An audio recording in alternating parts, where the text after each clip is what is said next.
নতুন সরকার অন্তর্বর্তী সরকার প্রতিষ্ঠিত হয়েছে এবং আমরা ধরে নিয়েছিলাম যে বৈষম্য বিরোধী যে ছাত্র আন্দোলন, এখানেও হাজার হাজার ছাত্ররা আমাদের এখানে বলিদান দিয়েছে।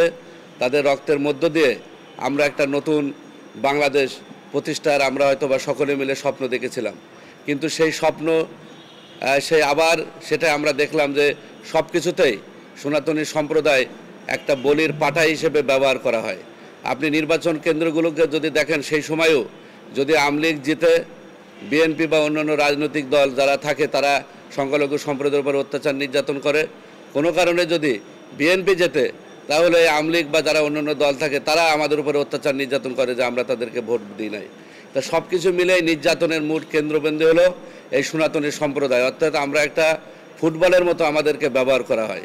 5ই আগস্টের পরে এই যে বিভিন্ন যে অত্যাচার নির্যাতন, সেই অত্যাচার নির্যাতনের ঘটনায় যখন অন্তর্বর্তী সরকারের বর্তমান প্রধান উপদেষ্টা নোবেল বিজয়ী আমাদের সকলের গর্ব এবং অহংকার ডক্টর মোহাম্মদ ইউনূস, উনি বিমানবন্দরে নামার পরেই উনি কিন্তু বলেছিলেন যে সংখ্যালঘু সম্প্রদায়ের উপরে অত্যাচার নির্যাতন হচ্ছে, এই বিষয়টা যাতে না হয় সেই বিষয়ে উনি দৃষ্টি দিবেন। এবং সেই সাথে আমরা ধন্যবাদ দিতে চাই বিএনপি চেয়ারপারসন, ভারপ্রাপ্ত চেয়ারপারসন তারেক রহমানকে এবং জামাত ইসলামের আমির ডক্টর শফিউর রহমান, তিনিও সংখ্যালঘু সম্প্রদায়ের অত্যাচার নির্যাতনের বিষয়ে যাতে না হয় তাদের নেতাকর্মীদেরকে তারা সংখ্যালঘু সম্প্রদায়ের পাশে থাকার জন্য আহ্বান করেছিলেন। তা সেটা আমরা বিশ্বাস করেছিলাম যে বাংলাদেশে এই যে রাজনৈতিক যে একটা কালচার আমরা দেখেছি, যে আওয়ামী লীগের আমলে যে কোনো কিছু হলেই সংখ্যালঘু সম্প্রদায়ের উপরে অত্যাচার নির্যাতনের ঘটনায় আমরা সবসময় দেখতাম যে কোনো কিছু হলে কে করছে, জামাত বিএনপি করছে। আবার বিএনপির আমলে আমরা দেখেছি কোনো কিছু হলে কে করছে, আওয়ামী লীগ করেছে। এখনও কিন্তু সেই ধারাবাহিকতা কিন্তু বজায় রয়েছে। 5ই আগস্টের ঘটনাকে কেন্দ্র করে এখন কারা করছে, ফ্যাসিস্ট সরকার, যুবলীগ, ছাত্রলীগ করছে। এই যে সংখ্যালঘু নির্যাতনের সবাই যে রাজনৈতিকভাবে আমাদেরকে ব্যবহার করে এই নির্যাতনকে ঢালাওভাবে যে অস্বীকার করার যেটা কালচার, সেই জায়গা থেকে আমাদের রাজনীতিবিদরা এখনও পর্যন্ত বেরোতে পারে নাই। এবং এই যার কারণে আমরা সনাতনী সম্প্রদায় মনে করেছি যে বাংলাদেশের সনাতনীদের কোনো আসলে বন্ধু নাই। আমাদের ঐক্যবদ্ধ হয়ে এই সনাতনী সম্প্রদায়ের উপরে যে চলমান যে নির্যাতন, এই নির্যাতনে এবং আমাদের যে বিভিন্নভাবে যে আমরা বৈষম্যের শিকার, সেই জায়গা থেকে মুক্তির জন্য আন্দোলনের কোনো বিকল্প নাই, ঐক্যের কোনো বিকল্প নাই। আপনারা জানেন যে আমাদের 9 তারিখে, তার আগেই বাংলাদেশ সনাতন পার্টি সংবাদ সম্মেলন করেছিল।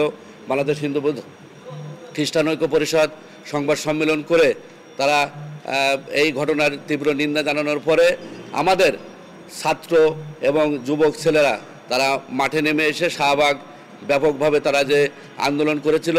এবং 10 তারিখে বাংলাদেশ সম্মিলিত সনাতন পরিষদের আমাদের হিরেন স্যারের নেতৃত্বে শাহবাগে কর্মসূচি ছিল। সেই জায়গায় আমাদের ছাত্র জনতারা সম্মিলিতভাবে একটা 8 দফা দাবি সেখানে পেশ করা হয় এবং সেই 8 দফা দাবি বাংলাদেশের সনাতনী সম্প্রদায়ের একটি প্রাণের দাবি হিসেবে ইতিমধ্যে প্রতিষ্ঠিত হয়। এবং সবাই আপনারা জানেন যে হাজার বছরের ইতিহাসে সনাতনী সম্প্রদায় যেখানে ঐক্যবদ্ধ হতে পারে নাই, এই 8 দফাকে কেন্দ্র করে বাংলাদেশের সকল সংগঠন, মঠ, মন্দির আমরা কিন্তু সম্মিলিতভাবে একত্র হয়ে 8 দফার প্রতি সকলে সমর্থন জানিয়েছে। এখানে কে নেতা, কে কোন গোত্রের বা কোন দেশের, সেই বিষয়গুলো ভুলে গিয়ে আমরা 8 দফাকে সামনে রেখে আমাদের শান্তিপূর্ণ আন্দোলন আমরা কিন্তু চালিয়ে এসেছি এবং আপনাদের সার্বিক সহযোগিতা ছিল। সেই জন্য আপনাদেরকে আমি আবারও ধন্যবাদ এবং কৃতজ্ঞতা জানাচ্ছি।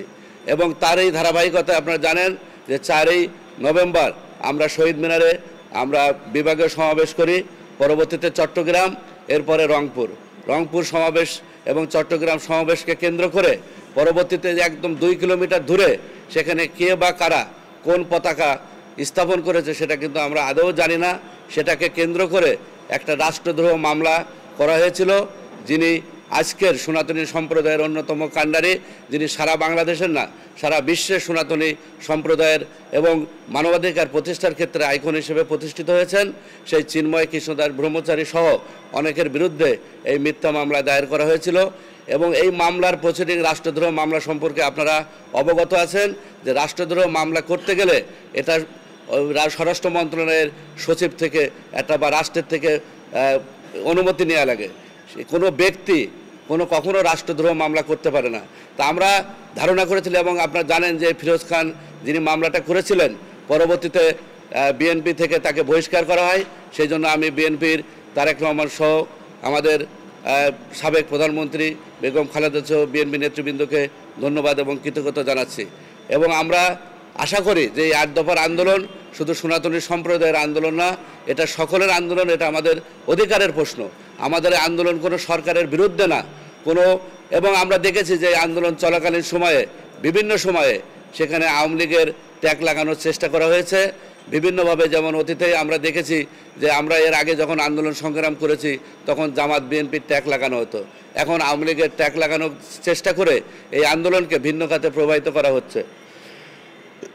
সেই রাষ্ট্রদ্রোহ মামলায় গতকাল আপনারা জানেন যে রংপুর সমাবেশ শেষ করে আমাদের যিনি মুখপাত্র উনি গৌড়মঠে উঠেছিলেন, সেখান থেকে চট্টগ্রামে যাওয়ার পথে আমাদের চিন্ময় কৃষ্ণ দাস ব্রহ্মচারী সহ আমাদের এই আন্দোলনের অন্যতম মুখ আমাদের প্রিয় স্যার অধ্যাপক কুশলবরণ চক্রবর্তী এবং তার একজন সহকারী আদিপুরুষ যখন বিমানবন্দরে সেখানে গিয়েছিলেন, তাদেরকে সিকিউরিটি মানে নিরাপত্তা দেওয়ার কথা বলে তাদেরকে গাড়িতে তুলে এবং সেই ডিবি কার্যালয়ে নিয়ে আসা হয়।